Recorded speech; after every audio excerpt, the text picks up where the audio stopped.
Bonjour à tous, bonjour à toutes et bienvenue dans la bulle de parole.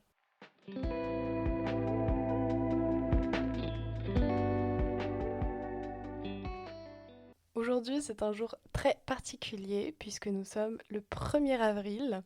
C'est bon, le jour du poisson d'avril évidemment, mais c'est aussi mon anniversaire et cette année, j'ai 21 ans. Du coup, je voulais faire un épisode un peu spécial centré autour de la thématique de mon anniversaire. Donc aujourd'hui, je vais tout simplement dire 21 choses que j'aurais aimé savoir avant mon 21e anniversaire.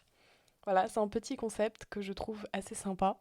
Et j'ai vu pas mal de gens sur YouTube ou même d'autres gens qui faisaient des podcasts qui ont fait ce concept. Donc je me suis dit que je pouvais faire la même chose. Du coup, sur mon petit bloc-notes, j'ai noté 21 points et bah il va falloir que je développe un petit peu, je vais pas juste faire une liste. Donc du coup, je sais pas trop quelle durée aura cet épisode. J'espère qu'il va pas être trop long, mais bon, de toute façon, vous verrez. Alors la première chose, j'ai noté, ton meilleur ami, c'est toi-même. Il faut pas compter sur les autres parce qu'ils peuvent changer, t'abandonner, etc. Bon, c'est un peu un point... Je crois que j'étais un peu en colère quand j'ai écrit ça. Donc bon, forcément, il faut nuancer.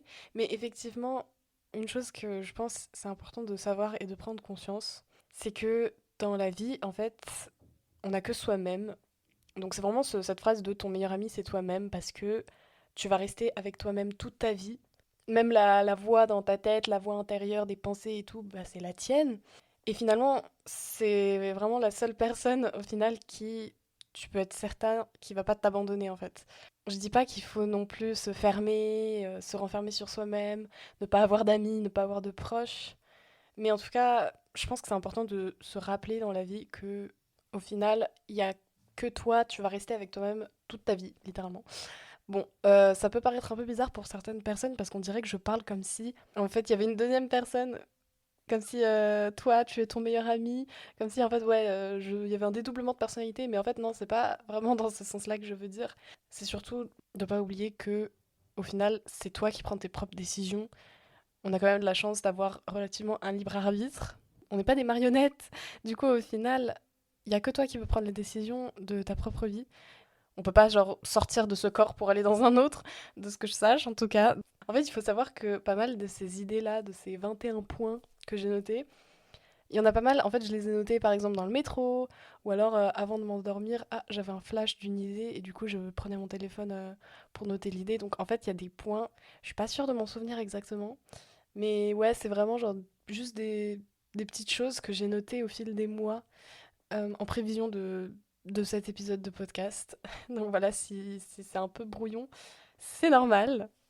Donc le deuxième point, j'ai noté l'apparence physique n'est pas si importante que ça.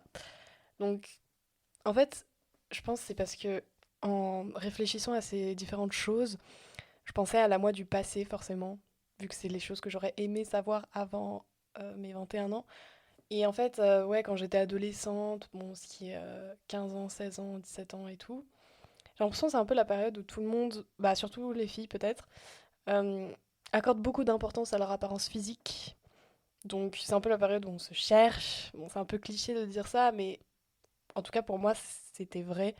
J'essayais de chercher une esthétique par exemple de vêtements ou je sais pas, de me couper les cheveux, me teindre les cheveux. Bon, je me les teins encore aujourd'hui, mais à l'époque, ouais, quand j'étais plus jeune, c'était vraiment. J'accordais beaucoup d'importance à mon apparence. Il y avait une période où je me regardais vraiment tout le temps dans le miroir et en plus, vu que quand t'es ado, t'as des boutons d'acné et tout, bref, vraiment, c'est pas une période sympa. Mais en fait, maintenant, j'ai complètement pris une distance en fait avec mon apparence physique. Je sais pas si c'est bien ou pas non plus, mais en fait, je suis moins obsédée par ça en tout cas. Et je vois plus comme, enfin, mon corps et moi-même, quand je me regarde dans le miroir, je me vois plus comme, en fait, je sais pas comment expliquer, mais comme si, en fait, mon corps, c'était juste, en fait, le vaisseau, bah, de moi-même, de, je sais pas, mon âme, mon esprit, peu importe ce que vous croyez. Mais en tout cas, enfin, je suis moins obsédée par l'apparence extérieure, en fait. Je me rends compte qu'en fait, c'est pas grand-chose. Enfin, c'est sûr que ça fait du bien de prendre soin de soi et tout, mais au final, bah, ça sert à rien de vraiment regarder tous les membres de ton corps et de te dire, ouais, comment je peux faire. Enfin, ouais, c'est en tout cas l'apparence physique. ça n'a pas autant d'importance qu'on pourrait le croire. Et j'ai l'impression que même les autres, bah, on a l'impression qu'ils accordent tellement d'importance à nous. On est là, oh, tout le monde va voir que, je sais pas, j'ai eu ce gros bouton sur le visage. Alors qu'en fait, les autres, ils s'en fichent. Mais ça, c'est un truc de dingue au final. Enfin, bien sûr, il y a des gens, ils peuvent toujours te faire des remarques. Moi, on m'en fait encore aujourd'hui. Ah, t'as l'air fatigué aujourd'hui et tout. Je suis là, super, c'est génial. Mais en général, en fait, les personnes se regardent elles-mêmes et pensent à elles-mêmes et vont pas commencer à regarder spécifiquement ce défaut sur ton visage. Donc en fait, je pense que c'est important. Enfin, moi, j'aurais aimé savoir plus tôt que l'apparence physique, c'est pas si important que ça en fait. Ensuite, le troisième point que j'ai noté, c'est juste une vérité générale en fait. Plus on grandit, plus on a de responsabilités. Et c'est quelque chose que, en fait, je sais pas, j'en avais pas vraiment conscience avant.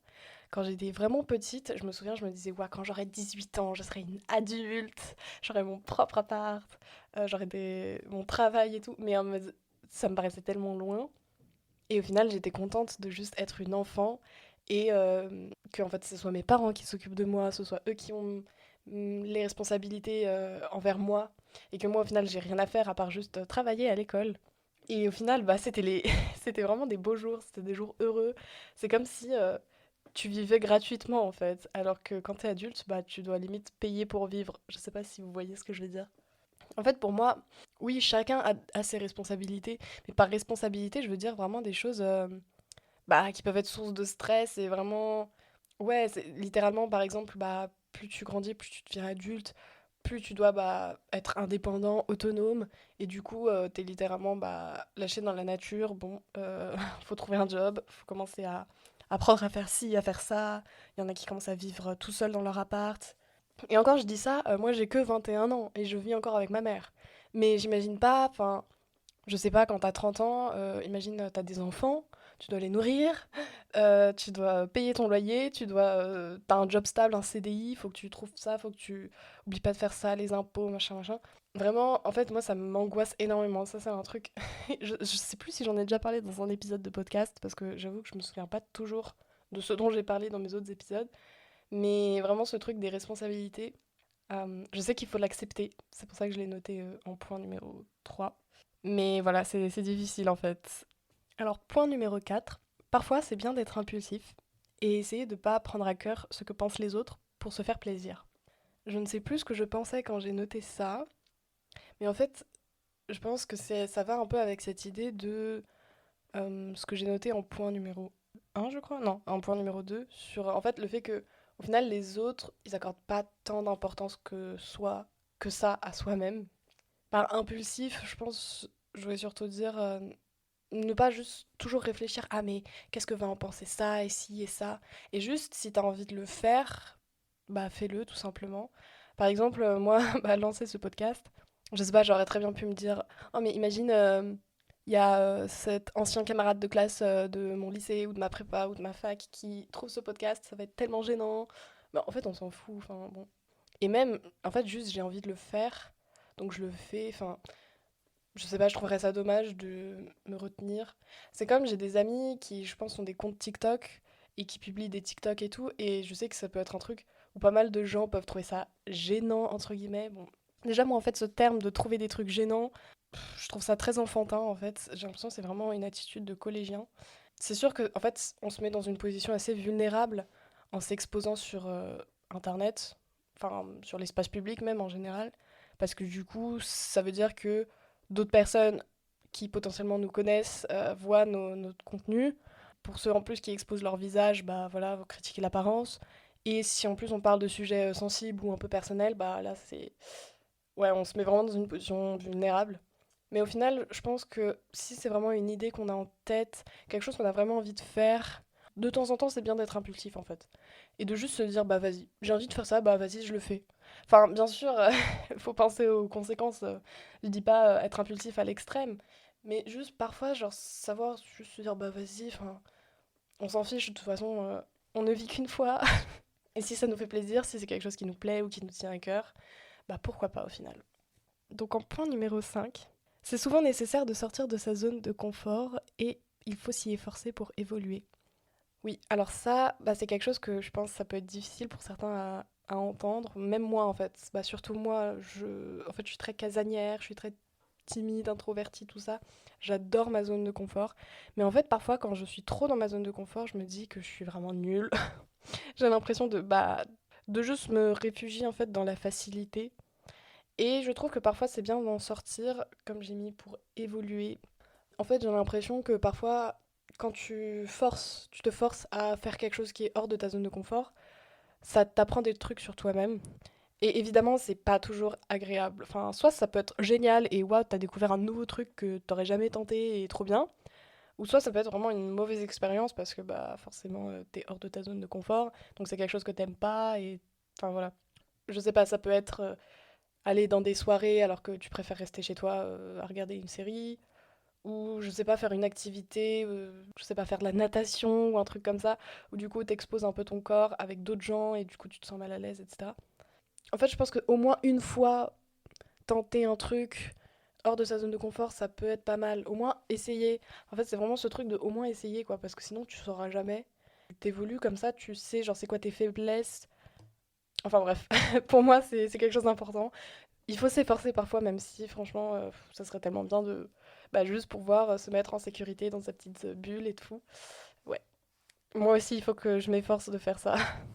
Ok, le point numéro 6 est très émotionnel. Je ne sais pas, je ne me souviens plus quand est-ce que je l'ai noté, mais j'ai mis donc l'amour. Le terme amour de manière générale et l'amour inconditionnel, c'est le sentiment le plus réel qui soit, le plus puissant et qui ne ment jamais. Bon, vraiment, je ne sais pas. Enfin, c'est tellement deep et poétique ce que j'ai noté, mais effectivement, je suis d'accord avec ce que j'ai noté. J'ai l'impression, bon, quand on dit amour, on pense tout de suite à c'est l'amour romantique, c'est l'amour des séries télé, je sais pas, l'amour des couples. On a une vision assez spécifique de l'amour. Bon, de toute façon, j'en ai parlé dans mon épisode sur la Saint-Valentin.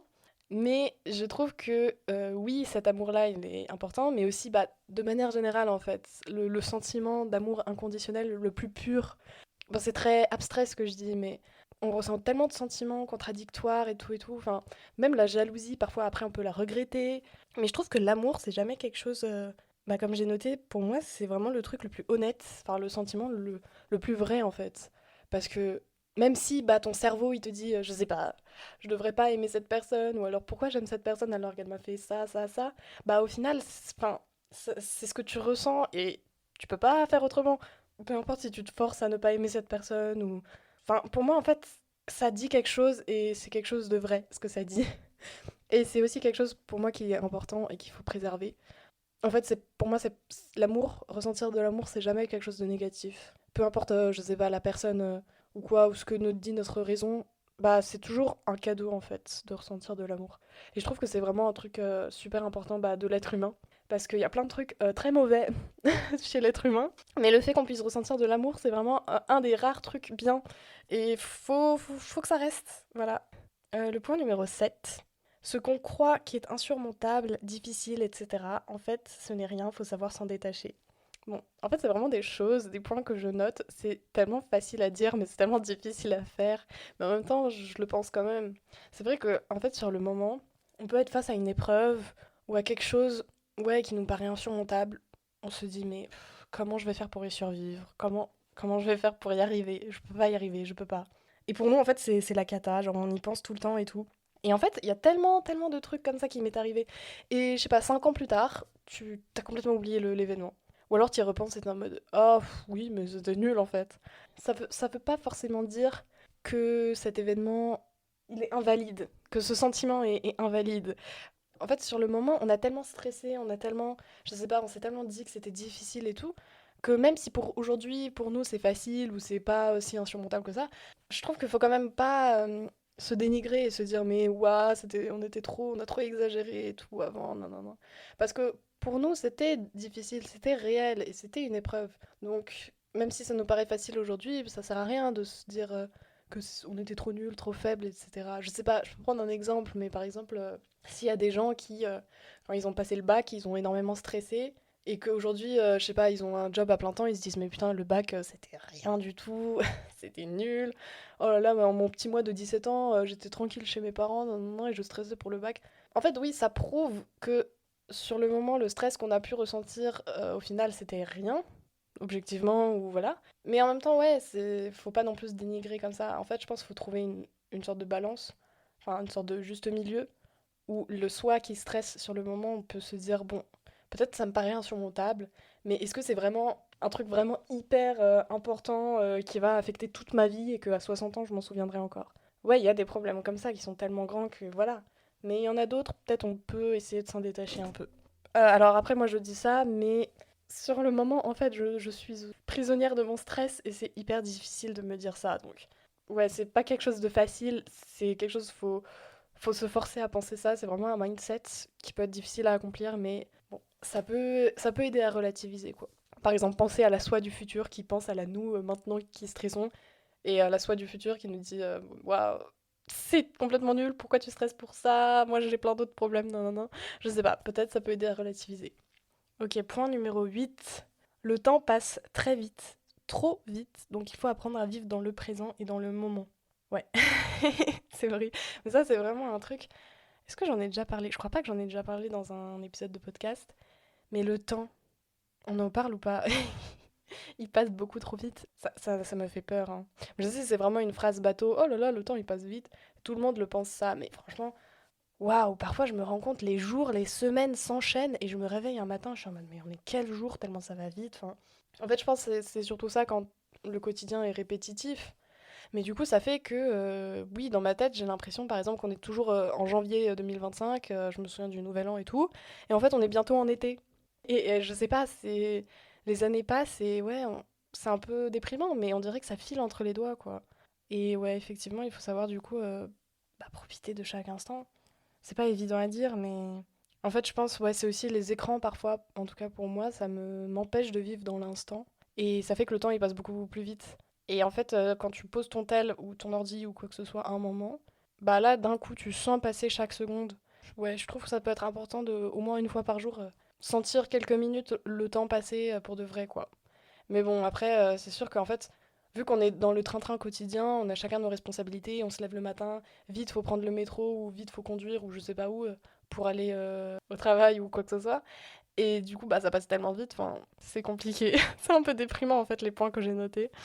Ok, point numéro 9. C'est pas grave de faire des erreurs, de ne pas suivre ses résolutions. On est humain, il faut être gentil avec soi-même. Bon, pour moi, ça fait écho avec le point numéro 1, ton meilleur ami, c'est toi-même. En fait, il y a ce truc de oui, je sais pas, il y a beaucoup d'exigences, forcément on a des responsabilités, forcément, ou même on a pris des résolutions, typiquement les résolutions du nouvel an ou quoi, on a envie de faire des choses, et parfois on n'y arrive pas. C'est difficile, mais bah faut arrêter de tout le temps se fouetter soi-même, se dire non, t'es nul, t'as pas fait ça et tout, pourquoi t'as procrastiné, enfin au final, bon, on est humain quoi, et c'est normal de faire des erreurs. Au final, bah, c'est la première fois qu'on vit. C'est notre première fois sur Terre. Je sais pas si vous avez déjà entendu cette phrase, mais oui, c'est littéralement notre première expérience de la vie. Donc, autant être indulgent avec soi-même. On sait pas trop ce qu'on fait, on essaie de faire de notre mieux, mais c'est normal si on fait des erreurs et si on tient pas parfaitement nos résolutions ou quoi. Point numéro 10. Il faut prendre soin de soi physiquement et ou mentalement parce que, voilà, au final c'est ça. Parce qu'au final, bah, on va rester avec soi-même toute sa vie, c'est la première fois qu'on vit, autant être indulgent. Bon, au final, j'ai des points qui se répètent beaucoup, je pense, mais c'est pas grave. C'est ce truc-là de, oui, t'es ta meilleure amie, tu es ton ou ta meilleure amie parce que tu vas rester avec toi toute ta vie. Donc, autant être indulgent, c'est la première fois qu'on vit, voilà. Et du coup, bah, c'est ce point-là, numéro 10. Il faut donc prendre soin de soi physiquement et mentalement. Je pense que c'est important.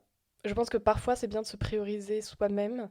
Oui, si tu as des responsabilités, bah, il faut penser aux autres. Typiquement, si t'as une femme, un mari et des enfants, voilà. C'est toi qui as choisi de faire des enfants, maintenant il faut assumer. Mais parfois, du coup, c'est bien de penser à soi-même et de prendre soin de soi parce que on va rester avec soi-même toute sa vie. Donc, autant être en bonne forme. Le point numéro 11. Il y a eu et il y aura des moments difficiles où on se sent seul au monde ou face à quelque chose d'insurmontable. Là, je pense que quand j'ai noté ce point, je pensais à la moi du passé, du coup. Oui, effectivement, il y a eu des moments durs, et il y en aura, mais il faut l'accepter. En fait, il n'y a rien qu'on puisse faire. C'est un peu défaitiste ce que je dis, mais bah, c'est aussi un truc de ok, il faut accepter ça, hop, on tourne la page, et maintenant, bah, avançons, quoi. Maintenant, ça sert à rien, en fait, de se dire bon, il y a eu tel événement difficile ou insurmontable ou tel événement important. Et on n'a pas envie que ça se reproduise. Pour nous, enfin, c'est le truc de dingue, enfin, le truc difficile et tout, qu'on a du mal à gérer. En fait, bah, qu'on le veuille ou non, ça fait partie de la vie, genre, c'est... Il faut savoir l'accepter, même si t'as envie de te dire mais non, mais quoi, mais c'est défaitiste, bah oui, il y a des moments joyeux dans la vie, mais il y a aussi des moments durs, des moments tristes, et des moments où on a du mal à se relever. Et en fait, bah moi par exemple, voilà, il y a plein de moments où même actuellement je me sens pas bien, mais c'est dur de me dire bah dans le futur, j'aurai encore des moments comme ça. Genre t'as juste envie que ça s'arrête en fait. T'as juste envie que je sais pas, la vague elle se calme, que la mer se calme et que c'est bon. Tout le reste de la vie c'est easy, facile, mais bah je sais pas, je peux pas deviner le futur, mais dans 10 ans ça se trouve, hop, j'aurai encore un truc difficile. Enfin, et je trouve qu'il faut trouver un moyen, je sais pas de gérer tout ça ou en fait juste au moins déjà de l'accepter, de pas se voiler la face et se dire ok maintenant ça va être bien, maintenant jusqu'à ma mort, jusqu'à mes 90 ans, tout va bien se passer, enfin non. En fait on peut pas, oui on a un libre arbitre mais on peut pas non plus contrôler bah, l'univers quoi, la vie et les circonstances extérieures. Donc en fait déjà se préparer mentalement au fait que la vie c'est pas non plus facile. Ça peut, ouais, ça peut, bah, comme, voilà, se préparer et du coup, on va un peu mieux amortir le choc, voilà. Bah voilà, bah, point numéro 12. Mais il y a aussi de bons moments. Et même s'ils sont plus rares que les mauvais, il faut savoir les cultiver, les chérir dans notre cœur. Waouh, je suis tellement un poète en fait. Mais ouais, c'est... En fait, je me souviens, j'avais lu pour mon cours de lettres Candide de Voltaire et à la fin, il y avait la phrase «Il faut cultiver notre jardin». Ouais, en fait, je sais pas vous, mais moi j'ai l'impression qu'il y a quand même une légère disproportion et que, en fait, les moments durs ou difficiles ou tristes ou quoi que ce soit, on les ressent plus vivement ou ouais, plus intensément, alors que les moments très heureux, oui, bien sûr, enfin, on est extrêmement heureux, mais c'est comme si en fait les moments tristes, ça zappait tout ça, en fait. Je trouve ça dommage que le négatif, il l'emporte souvent sur le positif. Et du coup, bah, même, enfin, s'il y a des moments joyeux, il y a des moments joyeux dans la vie, et du coup, il faut savoir bah, les chérir, quoi, tout simplement. Peut-être se poser et se dire waouh, attends, je suis en train de vivre un moment bien dans ma vie, donc faut en profiter. Faut, je sais pas, s'il y a une personne qu'on aime, lui faire un câlin et tout, et ouais, juste savoir se poser. En fait, ça paraît simple de dire ça, mais je trouve que on le fait pas assez, c'est pas évident. Enfin, faut savoir se le rappeler aussi. Ok, point numéro 13. Ah, c'est quelque chose que je voulais dire à la moi du passé. Ce n'est pas grave d'être gênante, si c'est pour te sentir bien dans ta peau ou pour faire ce que tu aimes. J'avais trop peur d'être gênant quand j'étais petite, mais je pense que c'était aussi lié à mes fréquentations, enfin mes amis de l'époque. Où ouais, dès que tu faisais un truc, ah t'es trop gênant, ou là c'est embarrassant quoi. Enfin, et j'ai entendu qu'apparemment les jeunes, on dirait que je suis une vieille, mais les gens qui aujourd'hui sont au collège et tout, bah il y a ce regain en fait du mot gênant et du coup, je trouve ça hyper dommage parce que je sais pas si t'as envie de chanter dans la rue, bah chante dans la rue. C'est pas grave si t'es gênant. Genre franchement, en fait, quand t'as vécu des moments difficiles et tout, tu te rends compte que avoir peur d'être gênant, c'est tellement moindre. Mais c'est surtout dans le sens où, oui, si c'est quelque chose que tu aimes ou si c'est pour faire quelque chose qui te rend heureux. Par exemple, si t'as envie de t'habiller dans un style alternatif ou quoi, et que bah, tout le monde autour de toi s'habille de manière normale, et que t'as peur d'être exclu ou quoi, enfin, je trouve ça dommage en fait. Après, c'est difficile, c'est sûr, enfin, c'est plus facile à dire qu'à faire. Mais par exemple, moi j'étais dans une école privée catholique, et mon frère, quand il était au lycée, dans cette école, il s'habillait un peu en mode, un peu en noir, avec un collier, une croix, un peu style émo, mais légèrement, c'était même pas beaucoup émo, juste, ouais, un style un peu plus alternatif. Et tout le monde l'appelait le gothique, l'émo, etc. Enfin, même des gens, on n'était pas du tout dans la même classe, on n'était pas du tout au même niveau. Moi, j'étais au collège, lui, il était au lycée. Il y a même des gens qui sont venus me voir en me demandant si mon grand frère était émo. Enfin, mais je trouve ça bien que du coup, il s'est pas dit, ah non, faut que je me mêle à la foule et que je m'habille comme tout le monde, et que juste, bah, il a kiffé écouter les musiques qu'il écoutait et s'habiller comme il voulait. Enfin, en fait, de toute façon, surtout quand on est adolescent, on est tous gênants. Donc, autant embrasser sa personnalité et faire les choses qu'on aime, si ça nous rend heureux. Point 14. Il n'y a pas de transformation à l'âge adulte.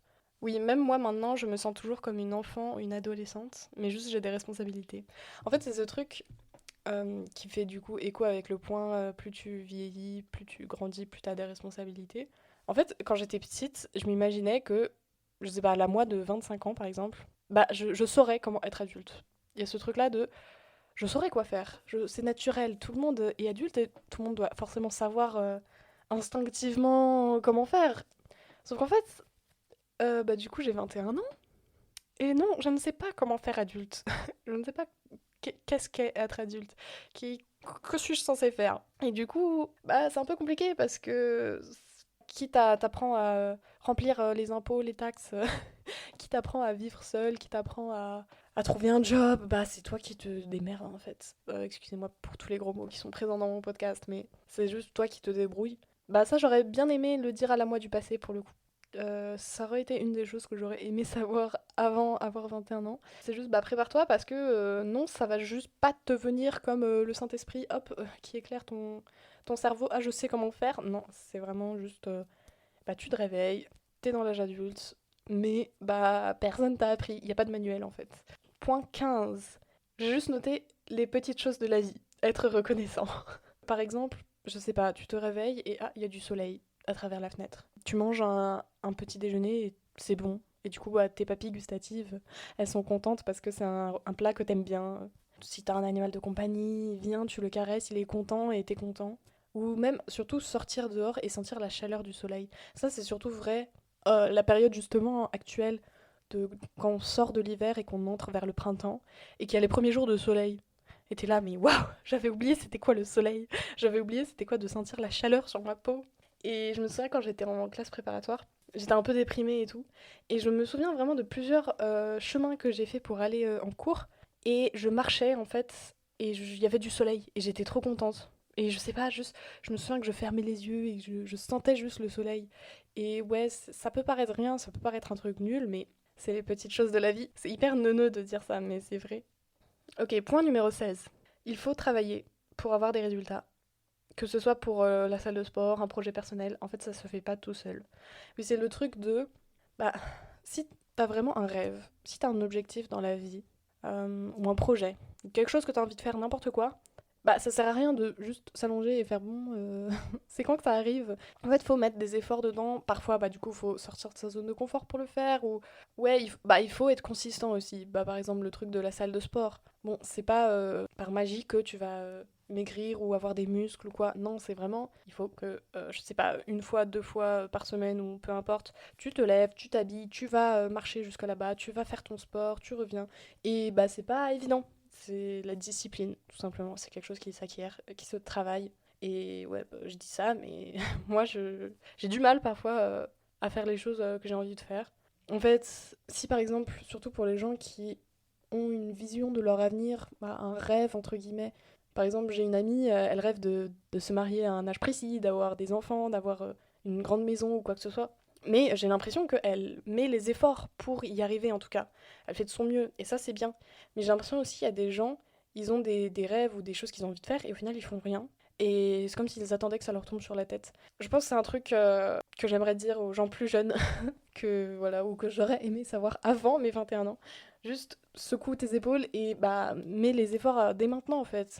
Il y a pas de ah non mais je vais attendre tel jour ou quoi. Enfin non, tu peux le commencer dès maintenant. Donc voilà. Mais ouais, c'est bah, encore une fois c'est plus compliqué à faire mais c'est la discipline tout simplement. Point numéro 17. Parfois les bonnes choses prennent leur temps avant de porter leurs fruits. Il faut savoir être patient. Du coup, c'est un peu en lien avec le point précédent. Bah c'est ce truc de si par exemple tu vas une fois, deux fois, trois fois à la salle de sport, mais ton poids il a pas changé ou tu vois pas physiquement des muscles apparaître sur ton corps ou quoi, bah c'est normal et en fait faut savoir ne pas se décourager. Il y a tellement de fois dans ma vie où je me suis découragée pour telle ou telle chose, ou juste au bout de même pas un mois j'ai abandonné en fait. Et je trouve ça dommage parce que bah, si j'avais pas abandonné à ce moment-là, aujourd'hui je serais une pro de la matière en fait. Par exemple, je sais pas, il y avait un moment je voulais apprendre du japonais, un autre moment je voulais apprendre à parler le polonais. Ou ouais, c'est surtout des langues du coup, mais je crois que j'ai d'autres exemples, mais je m'en souviens plus pour d'autres domaines. Mais par exemple, voilà, si j'avais pas abandonné, aujourd'hui je serais bilingue, trilingue, japonais. Enfin voilà. Mais c'est sûr que c'est difficile de pas abandonner. Mais en fait, c'est aussi pour toutes les choses de la vie où ça prend du temps. En fait, j'ai l'impression, c'est un peu paradoxal parce que dans la vie, le temps lui-même, il passe vite, on dirait, mais les choses prennent leur temps. Et du coup, c'est un peu compliqué parce que t'as l'impression que les jours, les mois, ça passe vite, mais il n'y a pas de résultat. Après, j'ai vu des cas où il y avait un résultat. Ce qui prouve que, bah, en final, il faut juste être patient et persévérant et consistant, en fait. Mais ouais, c'est pas évident. Mais effectivement, c'est une chose à garder en tête. Point numéro 18. On est bientôt à la fin. On ne peut pas forcer quelqu'un à nous aimer. Ça, c'est quelque chose à méditer. On ne peut pas forcer quelqu'un à nous aimer. En fait, que ce soit, ouais, amitié platonique, genre si t'as envie d'être ami avec quelqu'un et que la personne, elle te regarde froidement, bon, ça sert à rien de forcer, parfois, juste, ça ne peut pas se faire. Mais effectivement, c'est... Bah, en fait, j'ai rien d'autre à ajouter. C'est juste ça, le point. C'est juste un truc à accepter. On peut pas être aimé de tout le monde, et bah, on peut pas forcer quelqu'un en particulier à nous aimer. Point numéro 19.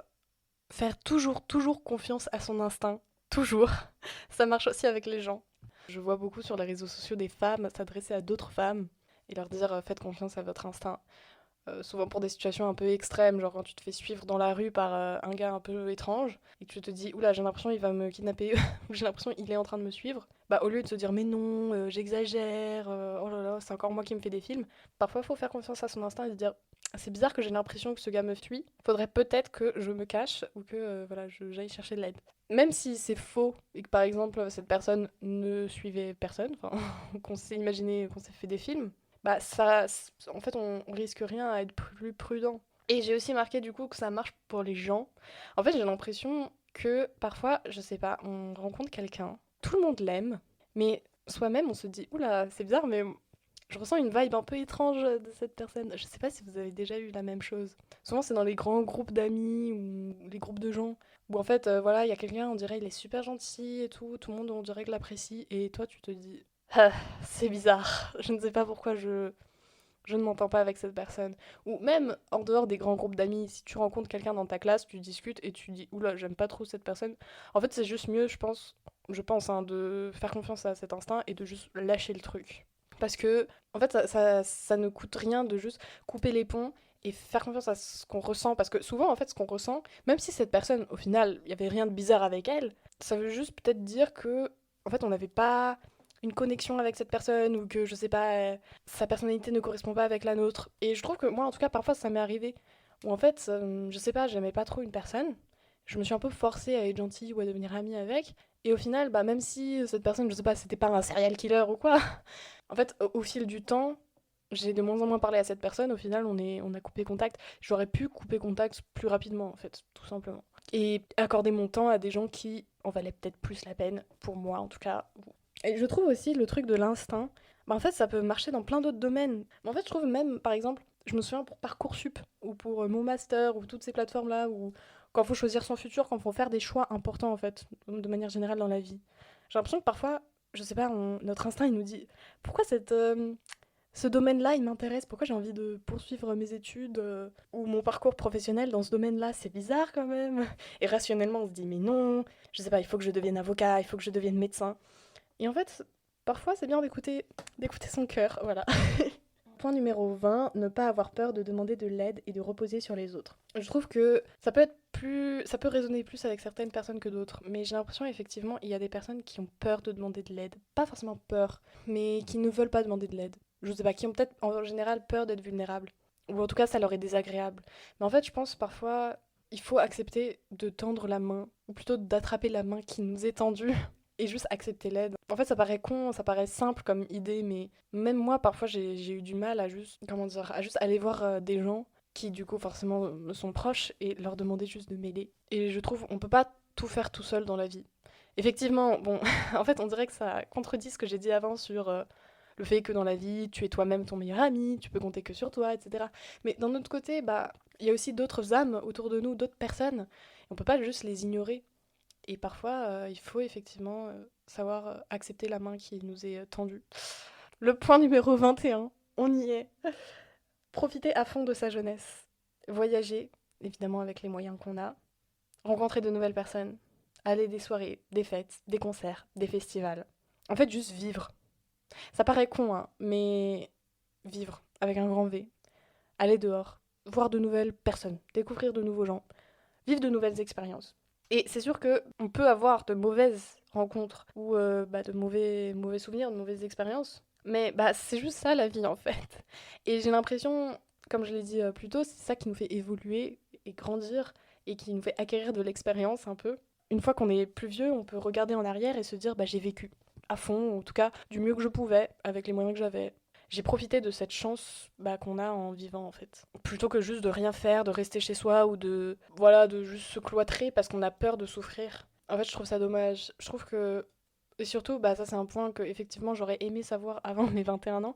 Je trouve quand on est jeune, cette période où on est encore au collège, lycée, etc., il faut pas avoir peur de sortir avec ses potes, aller en boîte. Bon, évidemment, il faut rester en sécurité, hein, ne pas boire de l'alcool jusqu'à devenir complètement en coma éthylique ou ne pas consommer de substances dangereuses, évidemment. Ce n'est pas forcément ça, vivre. C'est juste des expériences, sortir, rencontrer des gens, danser, trouver de nouveaux endroits. Bien sûr, oui, le monde est dangereux. Surtout si on est une jeune fille, voilà, il faut pas sortir dans la rue à 3 heures du matin. Mais il faut pas non plus se dire oh j'ai la flemme, oh. Ok, bah sur ce, merci beaucoup à tous ceux qui m'ont écouté parler pendant 30 minutes, 40 minutes, je ne sais pas combien de temps fera cet épisode. J'espère que ça vous a plu. Et bon, évidemment, il y a beaucoup de choses qui se répètent. Il y a aussi beaucoup de choses que je dis comme ça, mais que moi-même, je dois travailler dessus. Hein. Faut pas croire que tous ces points-là, je les suis à la lettre. C'est très difficile pour beaucoup de gens, et moi y compris. Mais j'espère quand même que ça vous aura plu, que ça vous aura fait, je sais pas, réfléchir. Et puis passer un très bon mois d'avril. Merci de m'avoir écouté encore une fois. Et à la prochaine.